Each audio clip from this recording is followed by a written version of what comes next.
Hi students, இந்த வீடியோவில் நம்ம ASIC design flow பற்றி பார்க்கலாம். ASIC full form Application Specific Integrated Circuit.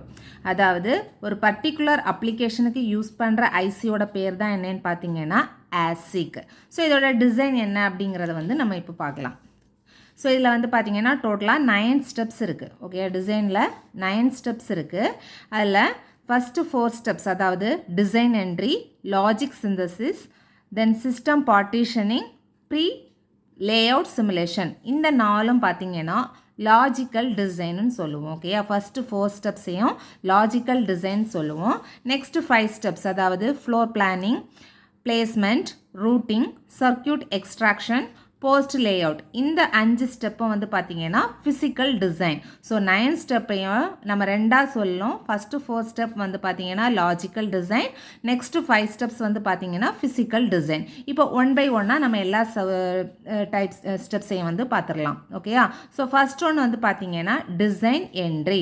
Design என்ட்ரினா என்னன்னு பார்த்தீங்கன்னா, இப்போ ஒரு ப்ராடக்ட் வந்து ஒரு பர்டிகுலர் ப்ராடக்டை நம்ம டிசைன் பண்ண போகிறோம். கரெக்டாக? ஆசிக்னாலே ஒரு பர்டிகுலர் ஸ்பெசிஃபிக் அப்ளிகேஷனுக்கு யூஸ் பண்ணுறது. ஸோ ஒரு பர்டிகுலர் ப்ராடக்டை வந்து நம்ம டிசைன் பண்ண போகிறோம், அதாவது ஃபேப்ரிகேட் பண்ண போகிறோம். ஸோ இந்த டிசைன் பண்ண நம்ம எப்போவுமே ஒரு டூல் யூஸ் பண்ணுவோம். கரெக்டாக? அந்த டூலில் வந்து யூஸ் பண்ணக்கூடிய லாங்குவேஜ் என்னன்னு பார்த்தீங்கன்னா ஹார்ட்வேர் டெஸ்கிரிப்ஷன் லாங்குவேஜ். இப்போ ஃபார் எக்ஸாம்பிள் நம்ம சாஃப்ட்வேரில் வந்து பார்த்தீங்கன்னா சி லாங்குவேஜ், C++, ஜாவா இந்த மாதிரி வந்து என்ன பண்ணுவாங்கன்னா சாஃப்ட்வேர் லாங்குவேஜ் க்ரியேட் பண்ணி ப்ராடக்ட் வந்து இது பண்ணுறாங்க இல்லை?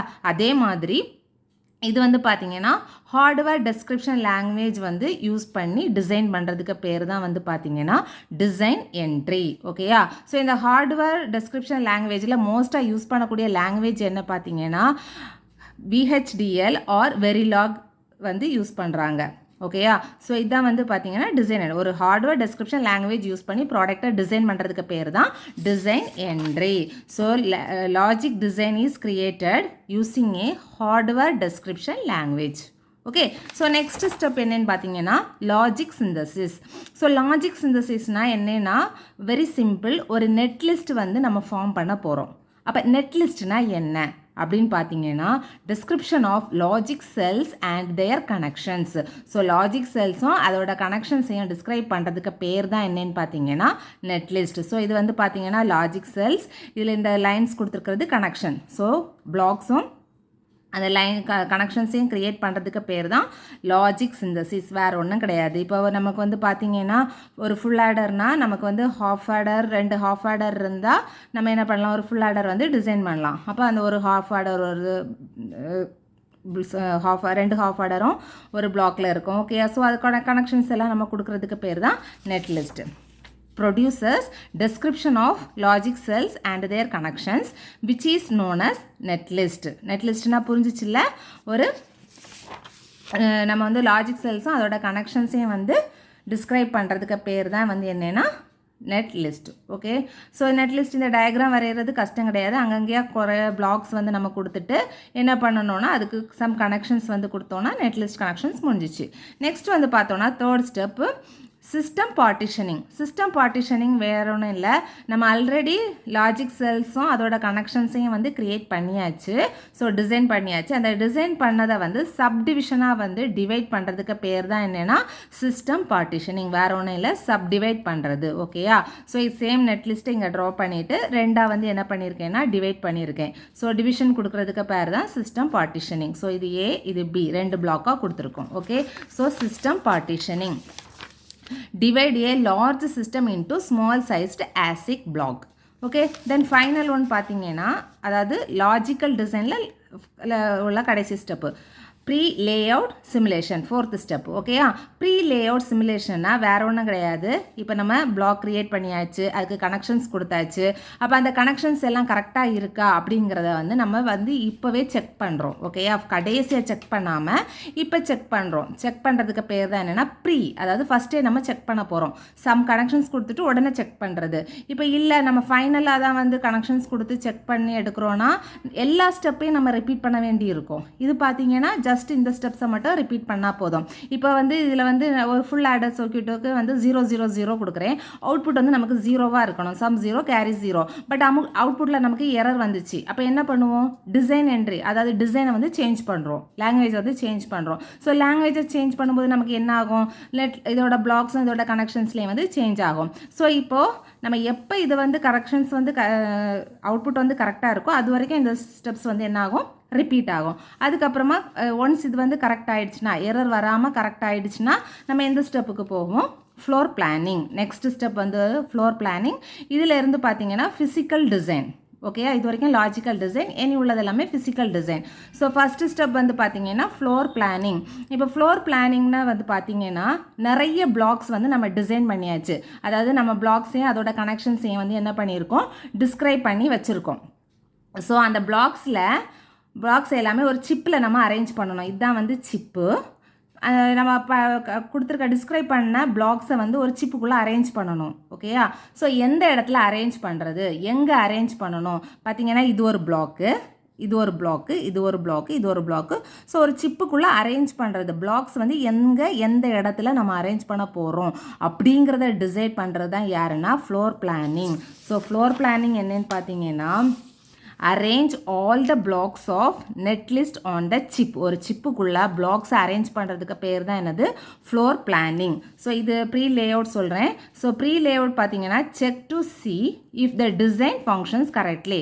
டிசைன் ஃபங்க்ஷன் வந்து நம்ம டிசைன் பண்ண ஃபங்க்ஷன் கரெக்டாக இருக்கான்னு செக் பண்ணோம். ஒரு சிமுலேஷன் டூலை வச்சு தான் இது என்ன பண்ணோம்னா செக் பண்ணோம். A simulation tool is used to check the circuit for proper working. Okay, இப்போ எரர் ஃபவுண்ட் பண்ணிச்சுன்னா, so that if any errors are found then it would be easy to correct them in this stage itself. நம்ம அந்த ஸ்டேஜ்லேயே வந்து ஈஸியாக correct பண்ணிக்கலாம். இது வந்து the process until this step is consider as logic design. இது வரைக்கும் உள்ள ஸ்டெப்பை நம்ம லாஜிக் டிசைன் கன்சிடர் பண்ணுறோம். ஸோ ஃப்ளோர் பிளானிங்னா வேறு ஒன்றும் கிடையாது. ஒரு சிப்புக்குள்ளே நம்ம அரேஞ்ச் பண்ண பிளாக்ஸை வந்து எப்படி அரேஞ்ச் பண்ணுறோம் அப்படிங்கிறத டிசைன் பண்ணுறது தான் வந்து பார்த்திங்கன்னா ஃப்ளோர் பிளானிங். நெக்ஸ்ட் வந்து பார்த்தீங்கன்னா பிளேஸ்மெண்ட்னா வேற ஒன்றும் கிடையாது. இப்போ நம்ம பிளாக் வந்து க்ரியேட் பண்ணியாச்சு, கனெக்ஷன்ஸ் எல்லாமே அதுக்கான கனெக்ஷன்ஸை வந்து ரெடி பண்ணியாச்சு, எங்கே அரேஞ்ச் பண்ணணும், அப்படி சிப்புக்குள்ளே எங்கே அரேஞ்ச் பண்ணணும் அப்படிங்கிறத வந்து நம்ம டிசைட் பண்ணியாச்சு. கரெக்டாக? இப்போ பார்த்தீங்கன்னா இது ஒரு பிளாக்கு. இந்த பிளாக்குக்குள்ளாடி நமக்கு நிறைய செல்ஸ் இருக்கும். கரெக்டாக? ஸோ ஒரு பிளாக்லேயே நிறைய செல்ஸ் இருக்கும். ஸோ இந்த செல்ஸோட பொசிஷன் என்ன, ஓகேயா, செல்லோட பொசிஷன் என்ன அப்படிங்கிறது, எந்த லொக்கேஷனில் ப்ளேஸ் பண்ணணும், எந்த செல்லை எந்த லொக்கேஷனில் ப்ளேஸ் பண்ணணும் அப்படிங்கிறத டிசைட் பண்ணுறது தான் யாருன்னு பார்த்தீங்கன்னா பிளேஸ்மெண்ட். இதை பார்த்தீங்கன்னா இது சிப்புக்குள்ளாடி இந்த ஒன்றும் தான் பிளாக்கு.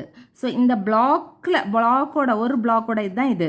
ஸோ இது வந்து பார்த்தீங்கன்னா பிளாக்குக்குள்ளே நிறைய செல்ஸ் இருக்கும். ஸோ அந்த செல்ஸ் எல்லாம் எங்கே இருக்குது அப்படிங்கிறத அரேஞ்ச் பண்ணுறது தான் யார்? பிளேஸ்மெண்ட். புரியுதுல? ஃப்ளோர் பிளானிங்கிறது பிளாக்கை சிப்பில் எந்த இடத்துல பண்ணணும் அப்படிங்கிறத வந்து டிசைட் பண்ணுறது ஃப்ளோர் பிளானிங். அந்த பிளாக்குக்கு உள்ளே இருக்கக்கூடிய செல்ஸை எந்த இடத்துல இருக்கணும் டிசைன் பண்ணுறது யார்? Placement. Okay, placement design the locations of cells in a block. புரிஞ்சிச்சுல உங்களுக்கு? நெக்ஸ்ட் ஒன் பார்த்தீங்கன்னா ரூட்டிங்.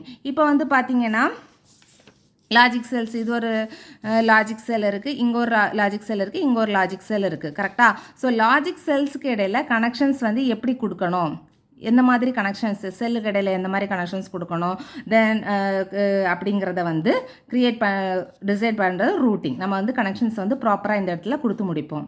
ஓகேயா? ஸோ இப்போ 2 லாஜிக் செல்ஸ் இருக்குது. அந்த லாஜிக் செல்ஸுக்கு எப்படி கனெக்ஷன்ஸ் வந்து கொடுத்தா அதுக்கு வந்து ப்ராப்பராக ஒர்க் ஆகும் அப்படிங்கிறத டிசைட் பண்ணி கொடுக்குறது தான் யாருன்னா ரூட்டிங். ஓகே, இது வந்து 7th ஸ்டெப்பு. 8th ஸ்டெப் என்னன்னு பார்த்தீங்கன்னா, so 7th step make the connections between cells and blocks. Okay, செல்ஸ்க்கும் பிளாக்ஸ்க்கும் இடையில கனெக்ஷன்ஸ் வந்து கிரியேட் பண்ணுறது தான் ரூட்டிங். தென் நெக்ஸ்ட் ஒன் வந்து பார்த்தீங்கன்னா எக்ஸ்ட்ராக்ஷன். ஸோ எக்ஸ்ட்ராக்ஷன்னா இப்போ நிறைய கனெக்ஷன்ஸ் எல்லாமே வந்து நம்ம என்ன பண்ணியாச்சு, கிரியேட் பண்ணியாச்சு. செல்லுக்கு இடையில கிரியேட் பண்ணி, பிளாக் இடையில எல்லாமே கிரியேட் பண்ணியாச்சு. ஸோ இப்போ இதில் வந்து பார்த்தீங்கன்னா கனெக்ஷன்ஸ் இன்டர் கனெக்ட்னாலே நமக்கு அந்த இடத்துல என்ன இருக்கும்னா ரெசிஸ்டன்ஸ் அண்ட் கெப்பாசிட்டன்ஸ் இருக்கும். ஸோ இப்போ இதில் ஒரு செல் இருக்குது, அதுக்கு கூட கனெக்ட் பண்ணுற இன்டர் கனெக்டில் பார்த்தீங்கன்னா ரெசிஸ்டன்ஸும் கெப்பாசிட்டன்ஸும் இருக்கும். ஸோ இப்போ இந்த ரெசிஸ்டன்ஸ் அண்ட் கெப்பாசிட்டன்ஸில் இருக்கக்கூடிய வேல்யூஸில் எவ்வளோ டிலே, நம்மளோட சர்க்யூட்டுக்கு எவ்வளோ டிலே வருது அப்படிங்கிறத நம்ம கால்குலேட் பண்ணணும். கரெக்டாக? ஸோ டிலே கால்குலேட் பண்ணலைன்னா, இப்போ நம்ம டிலே கால்குலேட் பண்ணல என்ன ஆகும், ஒரு வேளை நமக்கு அவுட்புட்டுக்கு வந்து நிறைய டிலே வரலாம். ஸோ இப்போ நம்ம வந்து ஆல்ரெடி ஒரு ரெசிஸ்டன்ஸ் கெப்பாசிட்டன்ஸ்க்கு வேல்யூ வந்து டிட்டர்மைன் பண்ணியிருப்போம். ஸோ கெப்பாசிட்டன்ஸ் ரெசிஸ்டன்ஸ் வந்து வேல்யூ டிட்டர்மைன் பண்ணியிருப்போம். அந்த டிட்டர்மைன் பண்ண வேல்யூ வச்சு நம்ம வந்து டிலே எவ்வளவு இருக்குது அப்படிங்கிறத வந்து கால்குலேட் பண்ணுவோம். ஓகே, சப்போஸ் டிலே வந்து ஹை ஆச்சுன்னா அதுக்கேற்ற மாதிரி நம்ம இந்த ரெசிஸ்டன்ஸ் கெப்பாசிட்டன்ஸை வந்து என்ன பண்ணுவோம்னா சேஞ்ச் பண்ணுவோம். அதாவது கனெக்ஷன்ஸ், இன்டர் கனெக்ஷன்ஸை வந்து சேஞ்ச் பண்ணுவோம். அதுதான் வந்து சர்க்யூட் எக்ஸ்ட்ராக்ஷன். எல்லா கனெக்ஷன்ஸும் முடிஞ்சு அதுக்கப்புறமா டிலே செக் பண்ணி அதுக்கேற்ற மாதிரி கனெக்ஷன்ஸ் கொடுக்குறது தான் சர்க்யூட் எக்ஸ்ட்ராக்ஷன். இப்போ சர்க்யூட் எக்ஸ்ட்ராக்ஷனும் முடிஞ்சிச்சு, எல்லா ஃபங்க்ஷன்ஸும் முடிஞ்சிச்சு. அப்போ ஃபைனலாக என்னென்னு பார்த்தீங்கன்னா post layout simulation. Post layout சிமுலேஷனா நம்மளோட ஓவராலாக நம்மளோட டிசைனோட சர்க்யூட்டை வந்து செக் பண்ணுறது. ஓகே, ஓவரால் அவுட்புட்டை வந்து இந்த இடத்துல வந்து செக் பண்ணுவோம். செக் பண்ணலைன்னா அகைன் இந்த இடத்துலேருந்து நம்ம ஸ்டார்ட் பண்ணால் போதும். ஏன்னா ஆல்ரெடி இங்கே ப்ரீ லேஅவுட் சிமுலேஷன் நம்ம பண்ணிகிட்டு இருக்கோம். கரெக்டாக? ஸோ அப்போ போஸ்ட் லேஅவுட் சிமுலேஷன் வந்து திரும்ப பண்ணுவோம். ஒன்ஸ் இது வந்து கம்ப்ளீட் ஆகி எரர் வரல அப்படின்னா இது என்ன ஆகிடும், ஃபினிஷ் ஆகிடும். ஓகே, இதுதான் வந்து பார்த்தீங்கன்னா ஆசிக் டிசைன் ஃப்ளோ. ஸோ இந்த வீடியோ உங்களுக்கு புரிஞ்சிருக்கும்னு நினைக்கிறேன். தொடர்ந்து வீடியோஸ் பார்க்குறதுக்கு நம்ம சேனலை சப்ஸ்கிரைப் பண்ணுங்கள். தேங்க்யூ.